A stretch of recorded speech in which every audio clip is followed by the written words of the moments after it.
In the heart of Chicago, a summer celebration turned into one of the deadliest shipwrecks in American history when a passenger ship rolled over just feet from shore. It was supposed to be a day of joy and leisure for a few thousand passengers. A company picnic for the Western Electric Company's Hawthorne Works employees. The SS Eastland, a steamship known for ferrying passengers across the Great Lakes, was tasked with transporting employees and their families to a lakeside resort. But excitement quickly turned to tragedy. By the end of the morning, over 800 people were dead, many of them women and children. In this video, we'll unravel the story of the SS Eastland, a ship that lived a complicated life and met a devastating end.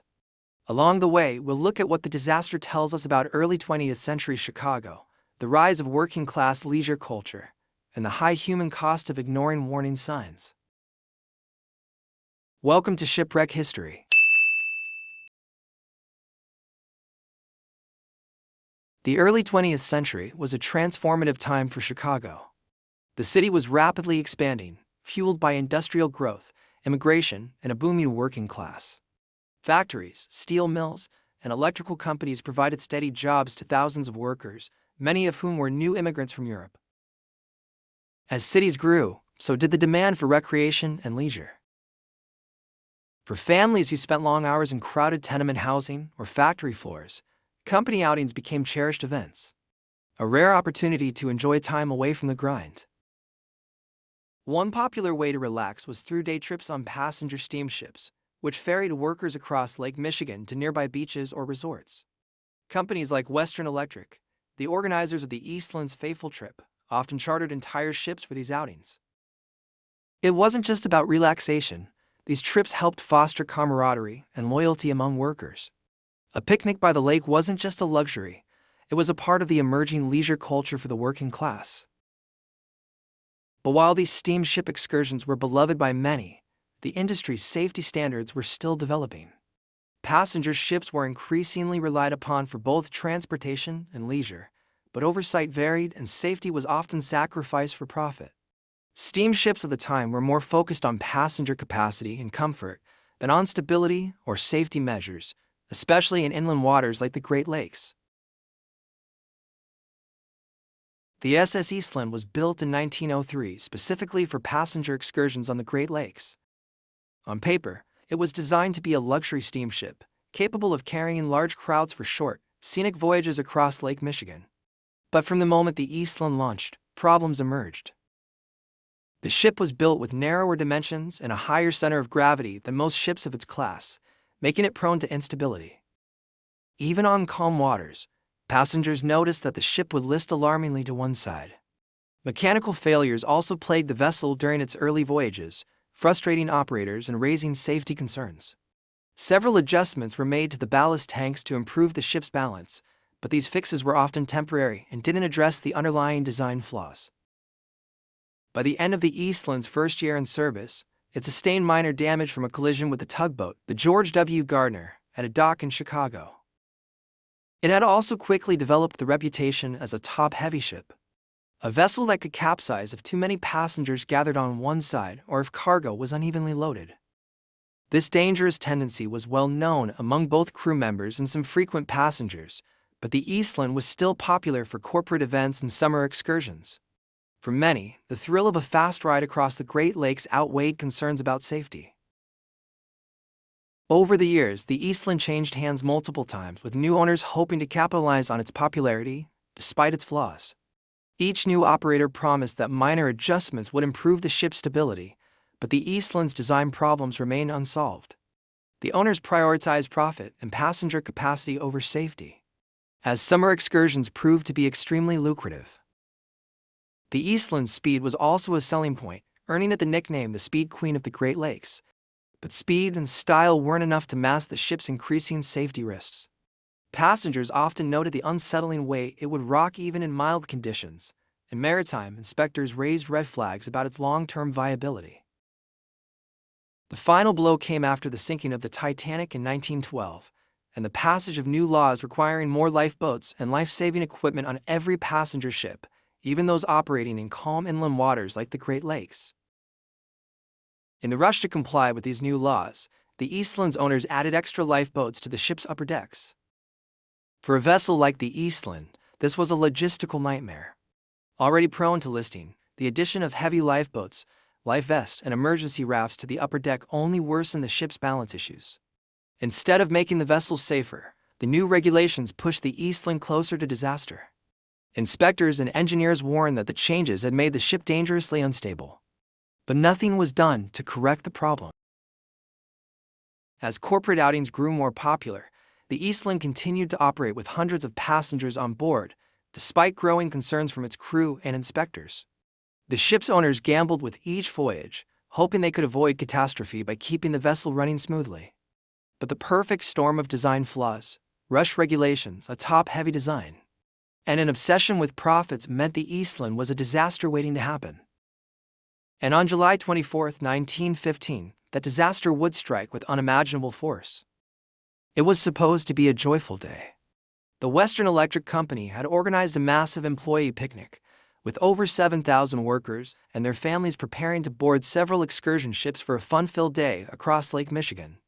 The SS Eastland was one of 5 vessels hired for the event, and by dawn, people were already gathering along the Chicago River's Clark Street dock. The energy was high. Families with young children carried picnic baskets, excited for a day away from the city's factories and telecommunication workshops. The Eastland, with a capacity of 2,500 passengers, was the first ship scheduled to depart. At 6:30 a.m., passengers began to board, eager to grab good seats for the trip across the lake. The Eastland sat at the dock, quietly rocking in the calm river waters, giving no immediate sign of the disaster that lay ahead. From the start, something felt off. As more people crowded the upper decks, the Eastland began to tilt slightly to the port side. It wasn't uncommon for the ship to list when passengers moved around, so the crew didn't panic. To correct the tilt, they adjusted water levels in the ballast tanks, a routine procedure designed to balance the ship. But the tilt didn't improve. In fact, it grew worse. Families gathering on the upper decks for photos, and fresh air unintentionally worsened the balance. More people kept boarding, filling every available space. The Eastland had nearly reached its capacity of 2,500 passengers. And with each passing minute, the ship leaned further to the port side. Crew members scrambled to adjust the ballast tanks again, but the Eastland remained stubbornly off-kilter. Around 7:30 a.m., disaster struck, as the Eastland fell completely on her port side. Within minutes, the Eastland had turned into a death trap. Those closest to the exits managed to scramble through windows and hatches, but hundreds remained trapped in the belly of the ship. Survivors later described the moments of panic. Parents searched desperately for their children, and screams echoed through the enclosed compartments as cold river water surged inside.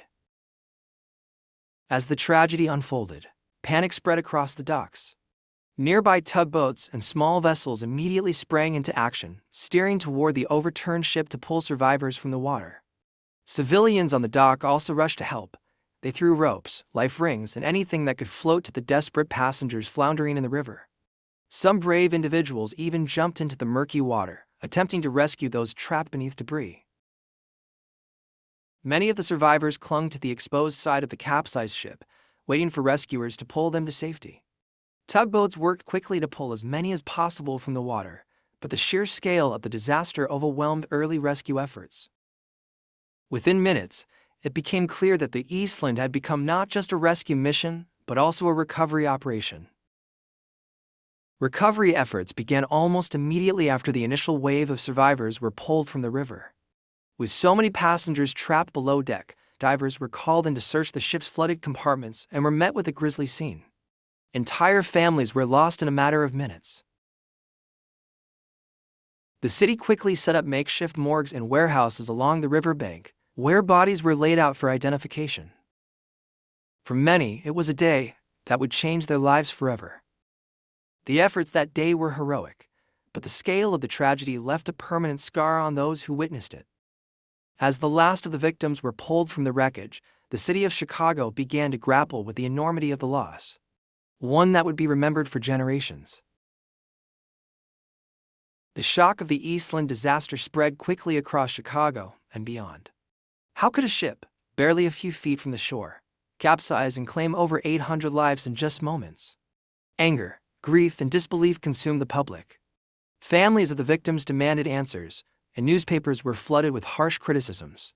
Headlines framed the tragedy as not just a maritime disaster but a failure of oversight, stoking public rage. Witnesses at the scene were haunted by what they had seen. Young children and entire families wiped out in an event meant to be a day of celebration. The disaster became a rallying cry for change, and the public demanded accountability. Multiple investigations were launched to determine how and why the Eastland capsized. The focus quickly turned toward the ship's troubled history, the design flaws that had plagued it from the start, and the added instability caused by compliance with post-Titanic lifeboat regulations. The ship's owners, the St. Joseph Chicago Steamship Company, and some crew members were charged with negligence and manslaughter. Investigators examined the decision to allow the ship to sail that day, despite long-standing concerns about its tendency to list. Yet, after months of legal battles and inquiries, no one was held accountable. The courts found insufficient evidence to convict the owners or crew, frustrating the families of the victims.